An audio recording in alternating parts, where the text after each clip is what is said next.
Sinasaktan ka na. Sinisiraan ka pa. Hindi yan aksidente. Darating yung time, pagsasalitaan ka ng masama. Husgahan ka at gagawan ka ng kwento na hindi totoo.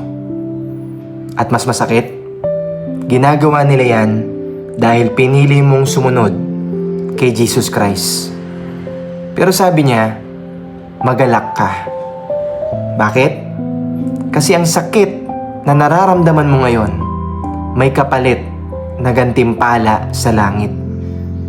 Hindi ka nag-iisa. Kahit ang mga propeta noon, dumating din sa ganitong pagsubok.